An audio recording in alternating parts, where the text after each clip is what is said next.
Devocionais da Bíblia toda em um ano. Hoje, Ezequiel, capítulos 28 a 30. O capítulo 28 conclui o juízo contra Tiro. Agora, o rei de Tiro, seu governante, é o alvo do juízo do Senhor que será descrito nesse capítulo. A arrogância da nação que zombou da queda de Judá era vista no seu próprio governante. O Senhor descreve a esse homem, o rei de Tiro, como um homem que alimentava pensamentos do seu coração, dizendo que ele era como um deus e que se sentava sobre a cadeira, o assento de um deus no coração dos mares. Por conta dessa arrogância, o Senhor traria contra ele todos os estrangeiros, terríveis nações que viriam e com a espada na mão agiriam contra toda a beleza e sabedoria que havia no seu reino. O arrogante rei de Tiro teria uma morte horrível nas mãos de estrangeiros, porque o Senhor havia anunciado isso a ele.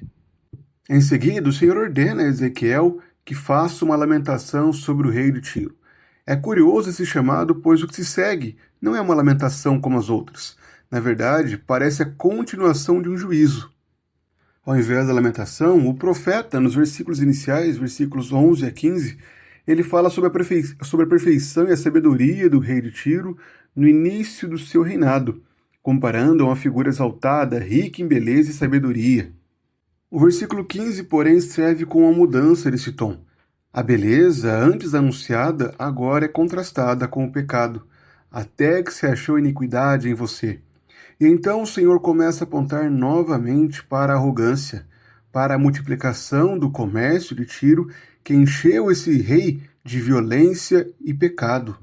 O rei de Tiro, antes um parceiro comercial de Israel, um amigo do reinado de Davi e de Salomão, agora é lançado fora do monte de Deus, é expulso do meio das pedras brilhantes por conta do seu orgulho, porque ele se orgulhou da sua formosura e corrompeu a sua sabedoria por conta de toda a riqueza que adquiriu.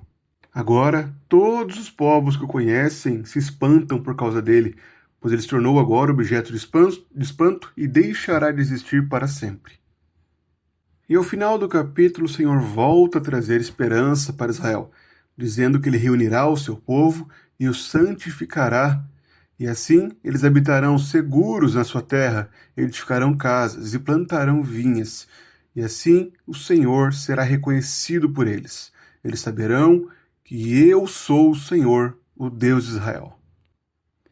A partir do capítulo 29, a atenção de Ezequiel se dirige para o Egito, onde permanecerá pelos próximos 4 capítulos, até o capítulo 32.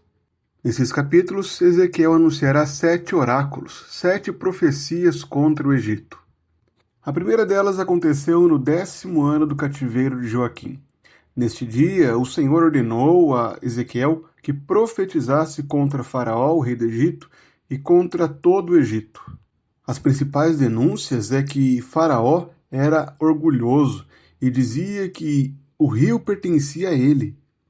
E também há a denúncia de Faraó servir como um bordão de caniço. O Egito era como uma muleta de juncos para a casa de Israel. Comparar o Egito com essa muleta de juncos, esse bordão de caniço, servia para mostrar que Israel, ao se apoiar sobre eles, seria ferida. Ao tentar apoiar-se sobre essa muleta de juncos, Israel teve a sua axila, o seu ombro, dilacerado. E quando se apoiou, a muleta quebrou, fazendo com que Israel tremesse os lombos e caísse no chão. Então o Senhor anuncia que fará juízo contra o Egito e fará com que toda a terra seja assolada. Porém, no final restaurará esse povo e fará com que habitem na sua terra, sendo um reino humilde, sem nenhum tipo de ameaça de outras nações, e também que a casa de Israel nunca mais coloque sua confiança no Egito. No 27º ano, 17 anos após a primeira profecia contra o Egito, Ezequiel volta a anunciar que Nabucodonosor dominará sobre o Egito, vencerá o Egito por conta de ter cumprido fielmente a missão do Senhor. Este sinal é intensificado pelo capítulo 30, que mostra o Egito gritando no dia do Senhor e também tudo aquilo que sustém o Egito sendo humilhado. O Senhor promete deixar desoladas as terras desertas, fará cessar a pompa do Egito por meio de Nabucodonosor, destruirá os seus ídolos e eliminará as imagens de Mênfis. E a imagem final do juízo, no capítulo 30, é que o Senhor quebrou os braços do rei do Egito, de Faraó, e assim ele será julgado pelo Senhor. Esses capítulos concluem o juízo contra Tiro e introduzem o juízo contra o Egito. Há uma complementação entre as duas profecias. Tiro estava em aliança com Israel há muitos anos atrás e agora havia zombado da queda de Judá e se orgulhava da sua posição de privilegiada pelas riquezas. Por isso o Senhor agiria com rigor e expulsaria Tiro do monte do Senhor. O Egito também é marcado pela arrogância e pelo orgulho. Serviria como um junco, como um apoio para o povo de Israel, com a muleta de junco, porém serviria apenas para levá-lo à queda. O feriria e deixaria que caísse para a Babilônia.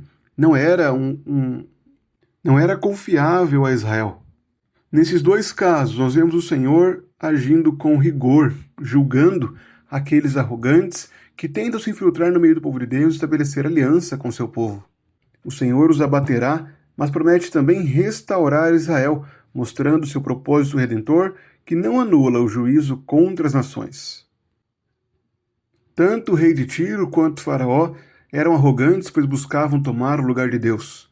O rei de Tiro achava que estava na posição do Senhor. O Faraó tentava tomar para si aquilo que era a criação do Senhor e pertencia ao Senhor, o rio do Egito. E esses reis orgulhosos estavam fadados a ser destronados, humilhados, pois há apenas um único rei que é digno de adoração e que é o verdadeiro rei do universo. Cristo Jesus, aquele que se humilhou até a morte e recebeu o nome acima de todo nome. Ele já reina sobre toda a terra, e no fim dos tempos verá todos seus inimigos como estrado aos seus pés. E naquele dia todo joelho se dobrará e toda língua confessará que Jesus Cristo é Senhor, para a glória de Deus Pai. Até lá, nós que estamos unidos a Cristo devemos andar em humildade, fazermos justamente o contrário do que o rei de Tiro e Faraó fizeram. Devemos andar humildemente com nosso Deus e sermos fiéis e dependentes de Cristo, nosso grande Rei. Não devemos nos preocupar com tantas dificuldades que passamos aqui. Devemos depender somente de Cristo e confiarmos na sua graça, na sua bondosa providência que tem conduzido a nossa vida, tanto em dias bons como em dias maus. Que o nosso coração sempre descanse em Cristo, que não andemos ansiosos, mas tornemos todas as nossas petições conhecidas de Cristo, e assim glorifiquemos a Deus ao viver refletindo a Cristo e dependendo dele.